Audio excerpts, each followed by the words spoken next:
So shifting gears over to the NFC, um, the one seed, my Green Bay Packers, of course, they earned it.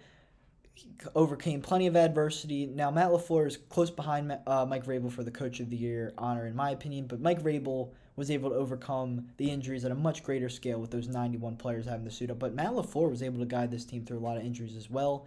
And we're getting real guys back for this playoff run. David Bakhtiari at tackle, Jair Alexander at corner, Zadarius Smith off the edge rushes, most likely also coming back.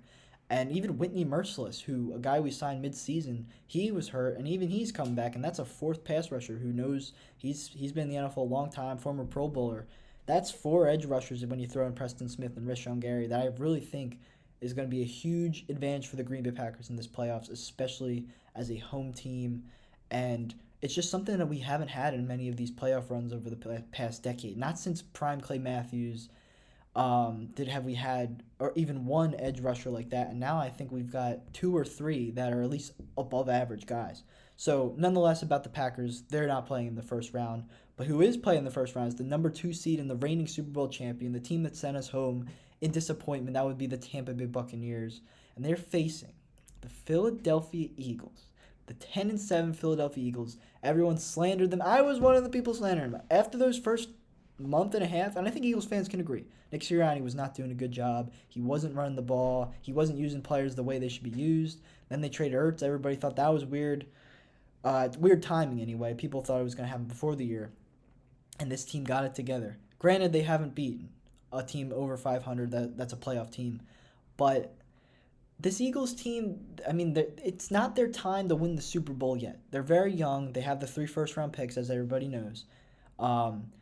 But they've been winning games, and the defense is very underrated. It's very good. Darius Slay is one of the best corners in the league. And when you look at the Tampa Bay Buccaneers, Mike Evans is the only reliable receiver, in my opinion, that they have left. And as Tom Brady proved 2 years ago with New England in 2019, when he doesn't have the weapons even that are even kind of adequate enough, he can't win in the playoffs. And yes, Mike Evans is adequate, but he's also struggled. He's more than adequate, but he's struggled against elite corners many times over his career, with Marshawn Lattimore being the most obvious example. And Darius Slay is much better than Marshawn Lattimore, and if he just is in the game, if he's in the zone on Sunday at 1 o'clock p.m. Eastern Time, if he is able to lock up Mike Evans enough that game that it really limits his production, there is a chance the Eagles can sneak away with a little first-round upset. And I'm so confident that I'm picking it. And you can say, Joe, you just don't want the Packers to play Tampa again. I'm not scared of the Tampa Bay Buccaneers this year because they don't have the defense they had last year. They don't have the corners they had last year. And we don't have to worry about Kevin King costing us either. This is not about the Packers. The Philadelphia Eagles are going to beat the Tampa Bay Buccaneers on Sunday because the Tampa Bay Buccaneers, thanks to Antonio Brown, only have one reliable receiver on the whole team, and I think Darius Slay is going to do his job, and the Eagles are going to make a little 13-10 win out of this first round. They're going to advance. They're going to be the first 7th seed to win a playoff game in the 2 years that we've had this system, and I'm very excited to see it because it's going to happen. So moving on to another matchup that I'm going to kind of make my reason for picking because of cornerback, which is kind of probably flawed logic. I don't care. The 4 versus 5, the division rivals, the Rams and the Cardinals, both teams started really hot this year and have just dwindled and played worse and worse as the season's gone along. And now Rams are hosting the Cardinals in the 4-5 matchup. The Cardinals just lost to the Seahawks, who looked lost all year, and then all of a sudden the Seahawks, destroyed them. Rashad Penny with that long touchdown. So what this comes down to is, who do I trust the most out of 2 teams that have not been trustworthy? And I'm going to go with the Rams because, the Cards don't have DeAndre Hopkins. So what are you asking? You're asking Jalen Ramsey to cover Christian Kirk. So let's just say that's a huge matchup advantage for the Rams. And Christian Kirk finishes with 1 catch for 8 yards. How about that? I'm gonna predict something along those lines. You're asking Kyler Murray to either run all over the Rams defense that consists of Aaron Donald, Leonard Floyd, Von Miller, Eric Weddle's coming back for this game, which was really weird. Probably a future Hall of Famer. He just said his Canton date back 2 years, but whatever. That's his decision. He's another hard hitter for the Rams to have.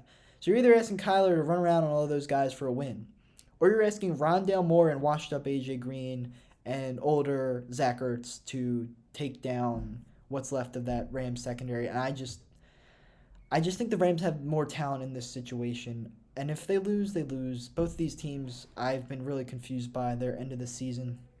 I was surprised. I was looking at some stats the other day. Matt Stafford finished the year with 41 touchdowns. That's shocking to me. I thought he had less than that, but it's probably because those interceptions were skewing my thoughts on his season. But nonetheless, I'm gonna have the Rams moving on as well with the Eagles. So moving on to the final first round matchup, Cowboys versus 49ers, an old school 90s matchup. This was an NFC title game matchup many times. Cowboys will be hosting this in their big home arena. And listen, my dad's a Cowboys fan, so I have more sympathy for the Cowboys than a lot of people. And I was kind of thinking they were going to have a good year this year, especially after Fitzpatrick got hurt. I thought it was their division, and they took home that division. And yet, and their defense has been much improved. Micah Parsons is the Defensive Rookie of the Year favorite. There's no debate. He's going to win it. Trevon Diggs, he's been a great playmaker. I don't care what you say about his yards allowed. That guy turns the ball over. That's the most important thing for a defensive back to do.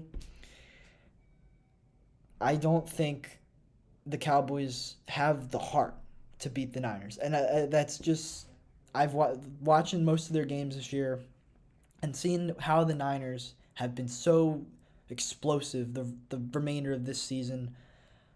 I don't see how the Cowboys, and it's not even, like, I don't even know if, it might not even be about heart. It might just be a talent thing. Like, Mike is only one man. I don't think he can take Kittle and Samuel and Ayuk and Mitchell. Like, all these guys have been fantastic this year. And, well, Ayuk has come on, but I would say his second half of the year is really good. But overall, I think this Niners team, even if the defense isn't quite what it was 2 seasons ago when they were Super Bowl contenders, I think the offense has made up for that enough that they're going to win a road playoff game here and defeat the Cowboys. And from here, I don't know what the Cowboys do. They're going to be faced with a lot of hard decisions this offseason, whether it's guys like Cooper, what to do if they lose Dan Quinn, if he gets a head coaching job, what to do with the defensive coordinator job. So, yeah, I'm sending the Cowboys packing, unfortunately.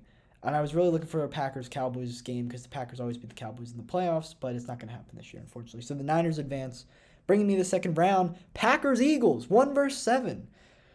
I know most people watching this are Eagles fans, so you're not going to like what I have to say, but the Packers, Lambeau Field, Eagles on the road, Jalen Hurts in the cold weather, the frigid weather. Darius Slay versus Devontae Adams. I'm not sure how many Packers-Lions games you guys have watched over the years, but Devontae thoroughly owns that matchup. So he's much better than Mike Evans. Packers, this is going to be a relatively easy win. You beat Tom Brady again. You beat Tom Brady 2 times in less than 5 years, one of which was for a Super Bowl, and the other was to help my team win the Super Bowl. So, take what you can get. Eagles are going to lose to the Packers, but only after they beat Tom Brady. And moving on to a divisional matchup on the other side of the bracket, Niners, Rams. Rams will be home for this one. And, the Rams haven't been that good this year, as I was alluding to in the first round preview. And I think they're going to get the win over the Cardinals, but I think they're just going to be like, oh, we beat the Cardinals. They're a good team. See, we're not falling apart. No, you are. All your issues were hidden because of the Cardinals having a slightly more issues than you. Niners are going to win another road game here. They're going to set up a rematch between the Packers and the Niners from the 2019 NFC title game. So we're having the two teams from both title games in 2019, Chiefs versus Titans and Packers-Niners. It's happening once again this year. And I'm picking the opposite result again. My Packers are going to beat the Niners. This time it's on our home field. Last time was on the Niners. The Niners' defense is not quite as good. And I do think Deebo Samuel will give us the work in that game. He will. But when you're bringing back Alexander, when you're bringing back Z Smith, I think that Mitchell will have a hard game running. Samuel won't be able to run for much either. And we can put Jair on Deebo, but I would actually probably put him on Ayuk and totally take out the rest of the receiving game and stick Rasul on Deebo. Hopefully too many big plays don't happen. There will probably be one, but I think this Packers offense is like Aaron Rodgers versus Jimmy Garoppolo. At the end of the day, Rodgers is going to outplay him because Raheem Mostert is what happened last time, not Jimmy Garoppolo that beat us. So I think the Packers are going to beat the Niners. They're going to make the Super Bowl for the first time since 2010 when they were a 6 seed and made it to the Super Bowl. They're a 1 seed this time. And it's going to set up the 1-versus-1 Super Bowl. You say, oh, that's such a chalk pick. It's happened before many times. I think Broncos versus Panthers is a good example of when it has. Packers-Titans, it's a weird matchup. Like, not a lot of history of importance between these two. But I guess we're starting it here, and I'm going to pick my Packers to win the Super Bowl. I mean, how am I not going to pick the Packers to win the Super Bowl, especially the way they played this year? Two teams that had to overcome a lot of adversity, and it's kind of fitting for them to end the season playing each other. At the end of the day, just like what I just said, Aaron Rodgers versus Jimmy Garoppolo, Aaron Rodgers versus Ryan Tannehill. Titans don't really have a corner who can even give Devontae Adams trouble. Neither can the Niners, by the way. I should have mentioned that. Emmanuel Mosley is not going to slow Devontae Adams down if Darius Slay can't. So, yeah, Aaron Rodgers getting his second ring, re-signing with the Packers in the offseason. Maybe the Texans will trade for Jordan Love, or maybe we'll just keep Jordan Love. Have a nice little backup to develop on the team for years to come. And the reign of Green Bay starts this February. So those are my NFL Super Bowl predictions. If you made it to the end of this video, 21 minutes, thank you so much. Thank you for valuing my opinions and predictions. I appreciate that. So make sure to subscribe to the channel. And as these playoffs go along, I'm sure I'll be making more videos. My goal is to make more videos about what goes down over these next few weeks and NFL offseason, all kinds of stuff after that. So thanks for watching. Have a great weekend. Enjoy the playoffs. Enjoy this great first round of action.